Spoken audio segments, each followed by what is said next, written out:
this is H.C. Bailey, and welcome to Let's Play Soul Blazer! You guys have been asking for this one for a long time.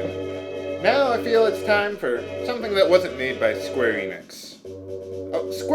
Enix only published the game. It was actually made by Quintet. You can see it on the bottom there. They also made ActRaiser and a couple sequels to this game that I would also like to LP someday. Not ActRaiser, the sequels, but I won't absolutely guarantee it. This game has a fairly simple yet deep plotline. Frankly, I am shocked at the number of religious concepts that made it through all the censoring and everything. I think that's one of the things that makes this game relatively unique and cool. I guess Nintendo thought that was good enough. We start out with the King Magrid. Some people liked him, some people didn't. I don't mind if people don't like me, I just want to become as powerful as possible without anyone wanting to kill me for it. I think that's a reasonable goal in life. Dude, you're king of the whole world! What more do you want? I'd give you a bullet for my gun, but we don't get guns in this game.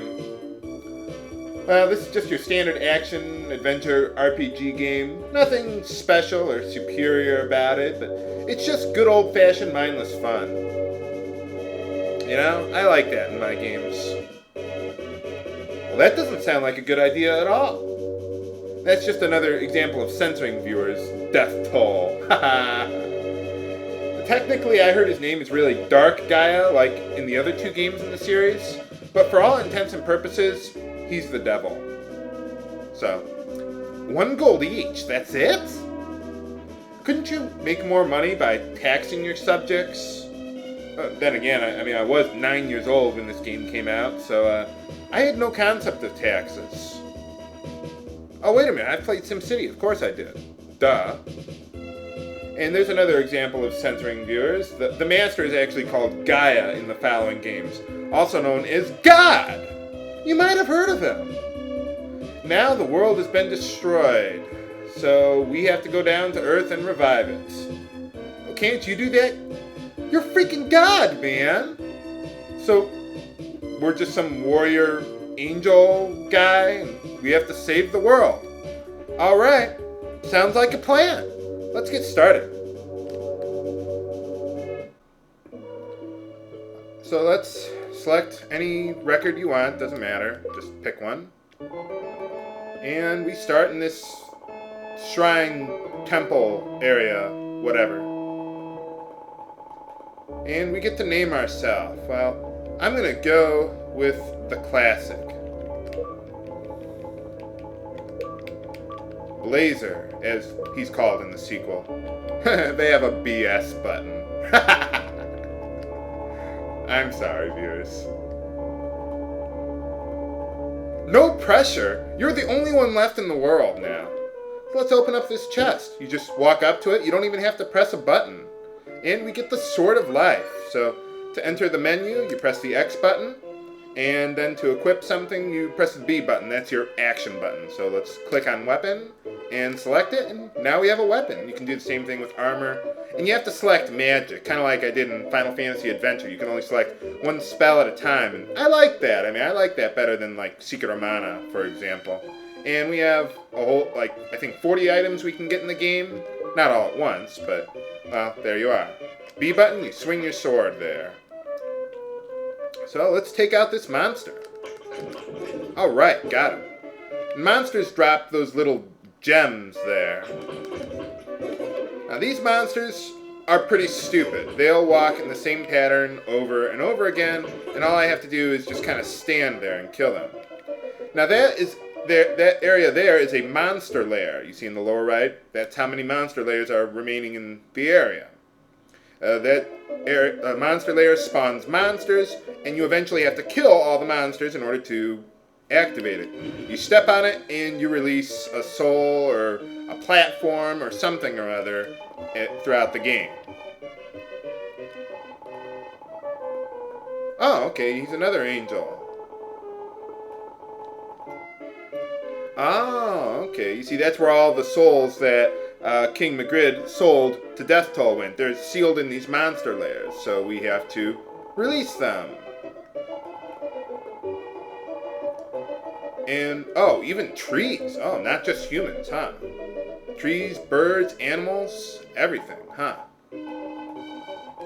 Oh, and we get a magic spell from him. All right.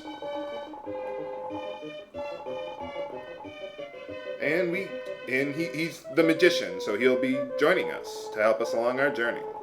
And gems, like those little yellow balls that were dropped by the enemies, that's what you use to cast magic, kind of like MP in a way. So, yeah, there you go. He's explaining this. So,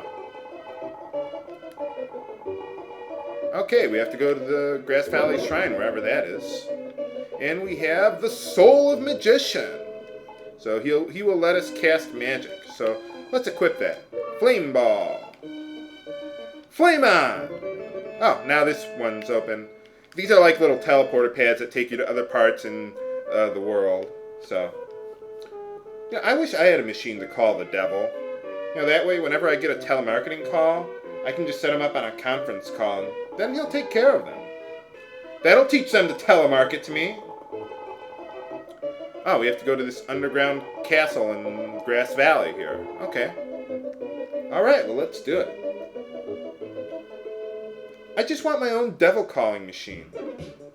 One day, viewers, one day I will have my own devil calling machine. You too can have your own devil calling machine, viewers. Sold at Walmarts near you.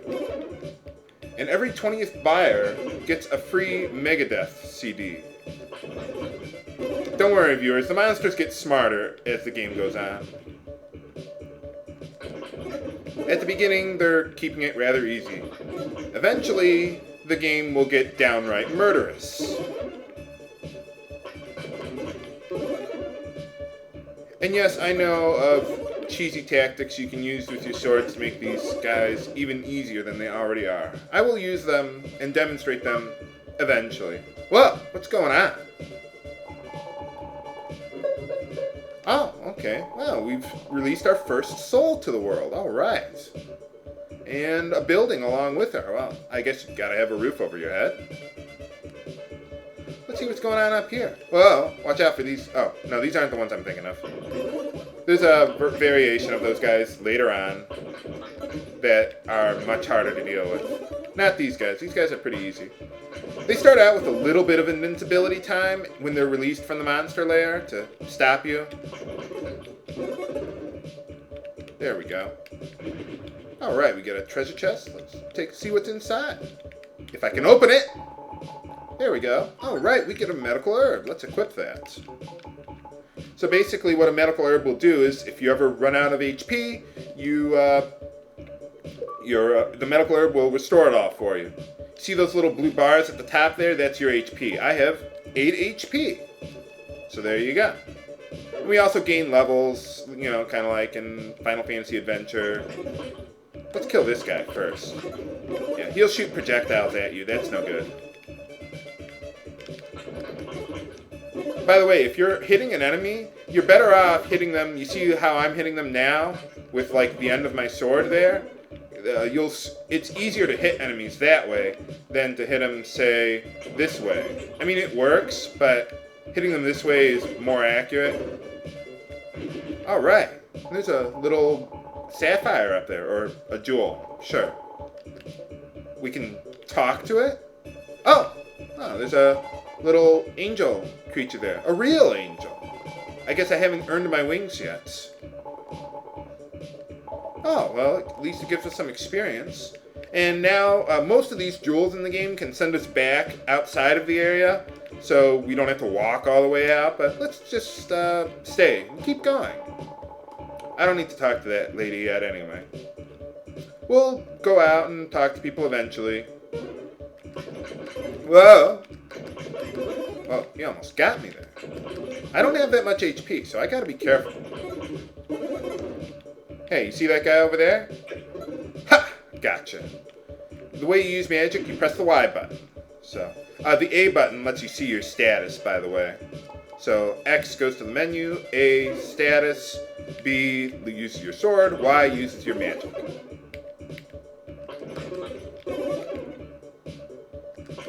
Let's kill all these guys. Usually there's only a few enemies. They don't put a... Ow! They don't put a ridiculous number of monsters in these things, usually. They just create more monster layers. And we release another soul! The tool shop owner. Alright.